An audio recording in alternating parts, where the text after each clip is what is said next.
En este vídeo vamos a resolver el segundo problema del parcial, que dice que un muelle se deforma 12 centímetros cuando se cuelga de él una partícula de 2 kilogramos de masa. Es decir, tenemos el muelle, ¿vale? Y cuando le colgamos una partícula de 2 kilogramos de masa, se deforma 12 centímetros. Es decir, esta distancia, lo que se ha deformado, son 12 centímetros, 0,12 metros, ¿vale?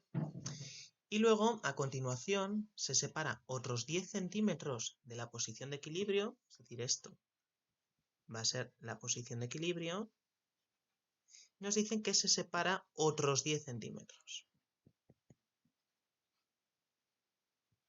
Entonces tenemos esta situación, ¿vale? Y esta distancia que se ha separado son 0,1 metro, ¿vale? 10 centímetros. Y se deja oscilar en libertad. Entonces el muelle, respecto a esta posición de equilibrio, va a empezar a oscilar hacia arriba, hacia abajo, hacia arriba y hacia abajo, hacia arriba y hacia abajo, ¿vale? Es decir, primera situación, el muelle solo. Le colgamos una masa, se deforma un poco, ¿vale? 0,12 metros al haber colgado esa masa. Y luego aplicamos una fuerza, o lo separamos, ¿vale? Mediante otra fuerza externa, y lo separamos otros 10 centímetros. Y lo dejamos oscilar, es decir, va a subir hacia arriba, hacia abajo, hacia arriba, hacia abajo, respecto a esta posición de equilibrio, ¿vale? Esta sería la situación 3. Entonces, en el apartado A nos piden determinar la constante elástica del muelle. Entonces, ¿cómo determinamos K, la constante elástica? Bueno, pues para pasar de la situación 1 a la situación 2, hemos puesto una masa. Es decir, estamos aplicando una fuerza, que va a ser el peso, ¿vale? Y decíamos que en el caso del muelle aparecía una fuerza que se oponía a esa fuerza externa que estamos aplicando al muelle. En este caso es la fuerza del peso, ¿vale? La fuerza gravitatoria, pero podría haber sido otro tipo de fuerza, ¿vale? Pero nos decía que cuando nosotros aplicamos una fuerza, aparece una fuerza elástica que se opone, ¿vale? Es decir, aquí nos aparece una fuerza elástica que se opone. Y su valor en módulo es el mismo al peso, ¿vale? Cuando hablamos de la fuerza elástica se suele definir como menos la constante elástica por la deformación, ¿vale? Ese menos lo que nos está indicando es que se opone a la fuerza externa, en este caso al peso, ¿vale? Es decir, está en la misma dirección pero su sentido es opuesto. Pero el módulo es del mismo valor, es decir, el módulo del peso tiene que ser igual al módulo de la fuerza elástica, ¿vale? Hemos dicho que el peso se definía como masa por gravedad y eso tiene que ser igual a la fuerza elástica, que en módulo va a ser la constante elástica por la deformación, ¿vale? Y en este caso tenemos todos los datos, ¿vale? La masa la tenemos, 2 kilogramos, la gravedad 9,8 metros segundo cuadrado y ¿cuánto se ha deformado?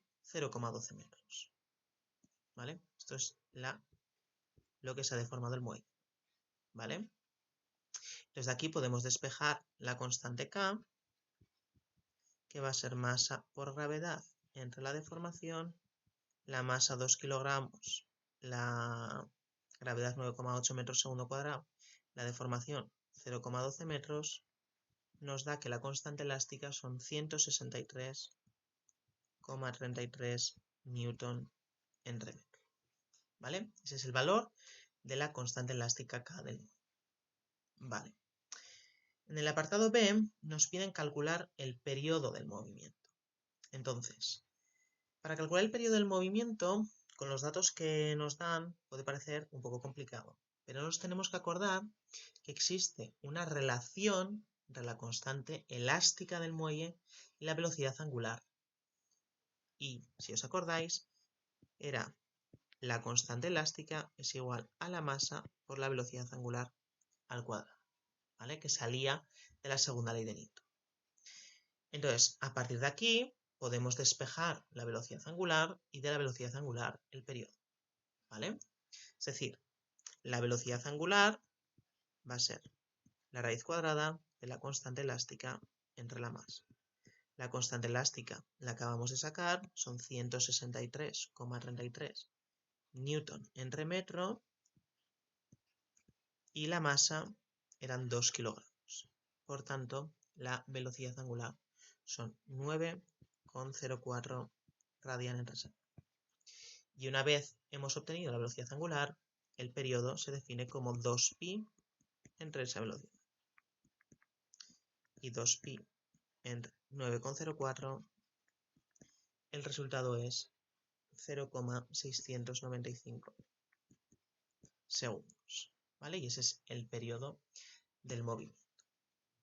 En el apartado C nos dicen, considerando que el movimiento se inicia en su posición de elongación máxima, ¿vale? El movimiento se inicia en su posición de elongación máxima. Cuando leemos eso ya tenemos que estar pensando en información para obtener la fase inicial. Escribe la ecuación de la posición de la partícula en función del tiempo. Bueno, pues vamos a escribir la ecuación de la posición de la partícula en función del tiempo y vamos a ver qué nos falta.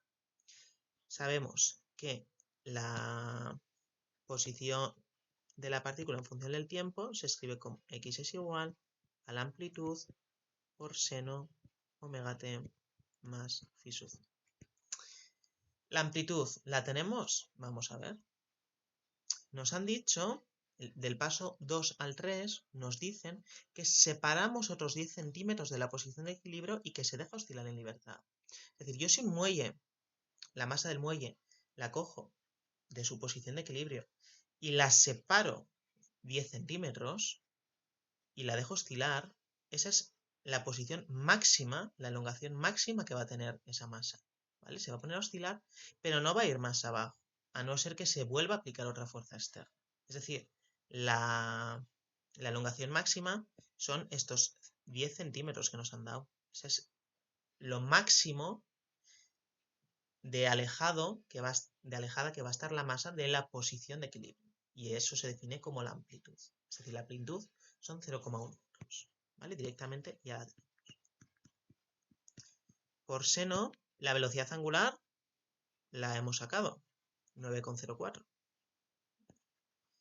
9,04 por t más phi sub 0. La fase inicial no la tenemos. Pero, como hemos dicho, nos han dado esta información. Y es que el movimiento se inicia en su posición de elongación máxima. Es decir, si esta es mi ecuación, ¿vale? Mi ecuación original, nos dicen que cuando x es igual, cuando el tiempo es igual a 0, es decir, en el instante inicial, la posición es la elongación máxima, es decir, la amplitud.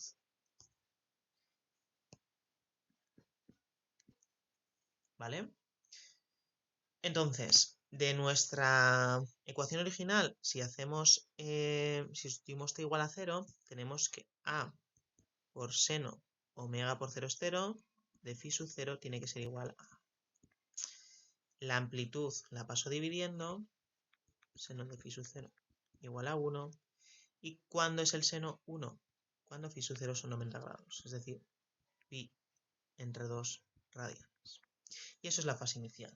Y es el dato que nos faltaba para obtener la ecuación. Es decir, nuestra ecuación son 0,1 seno 9,04 por t más pi metros.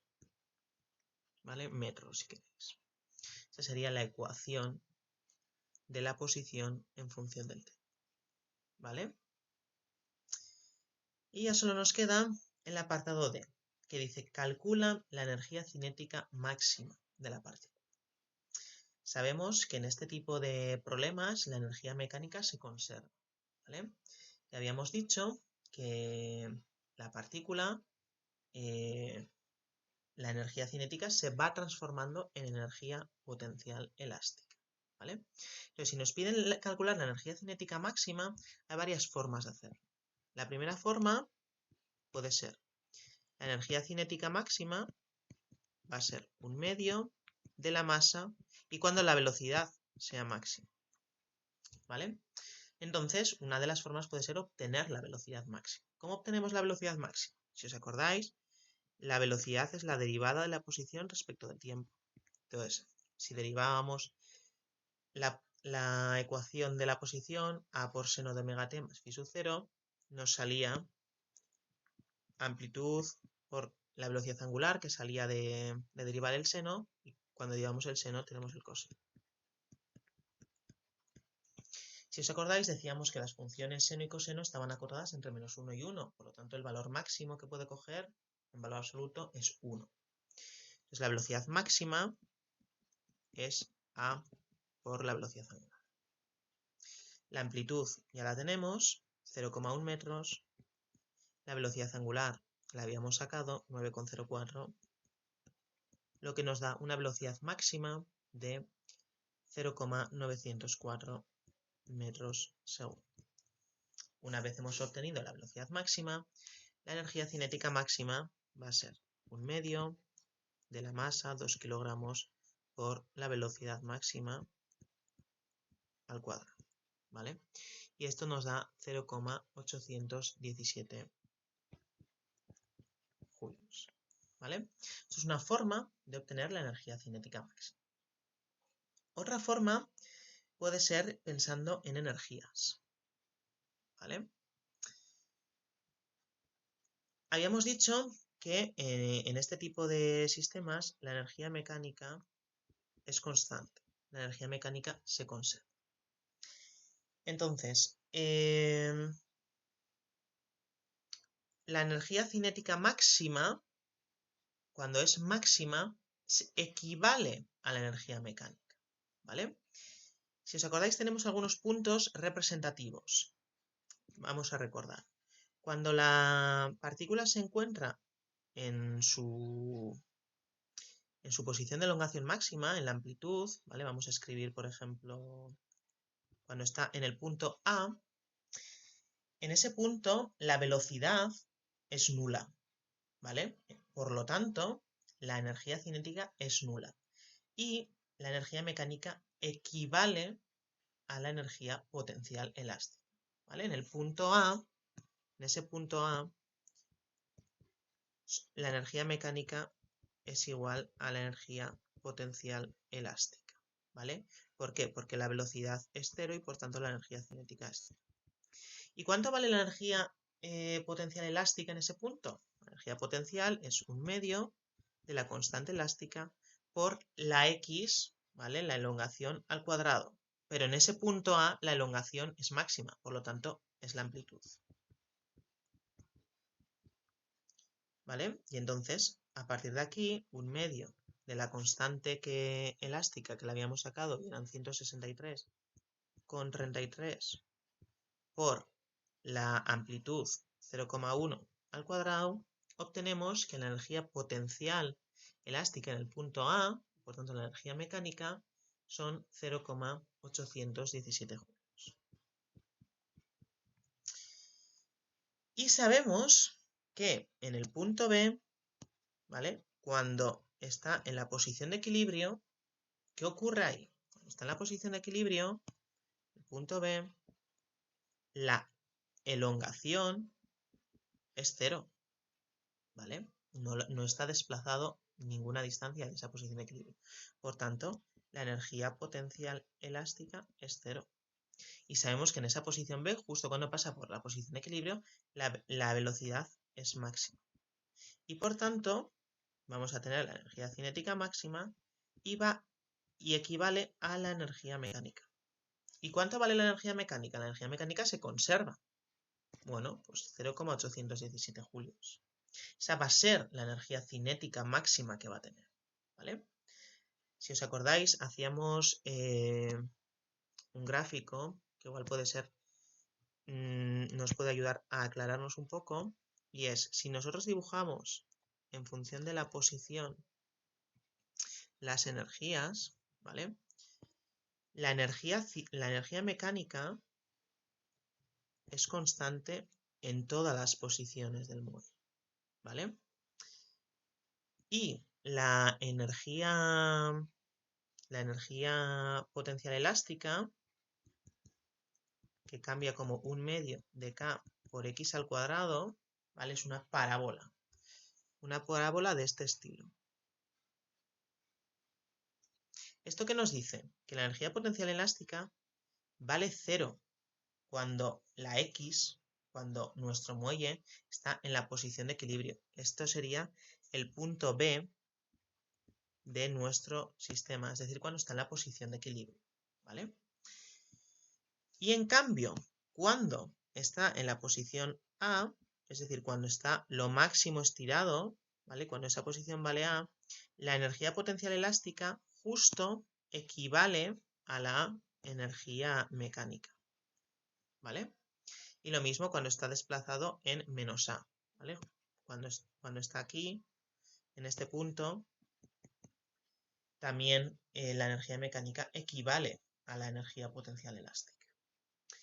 ¿Y qué ocurre con la energía cinética? Pues justo lo contrario, ¿vale? La gráfica sería algo así. Es decir, cuando estamos en la posición de equilibrio, justo la energía cinética equivale a la energía mecánica, ¿vale?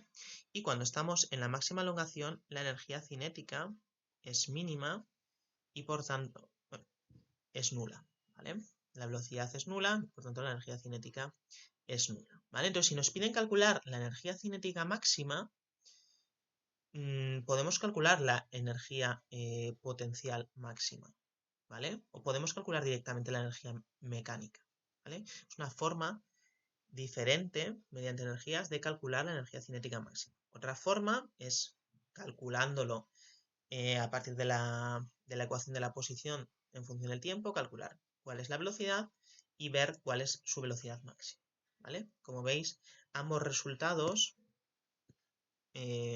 mediante ambos procedimientos, obtenemos el mismo resultado, ¿vale? 0,817 julios, ¿vale? Con esto estaría terminado el problema.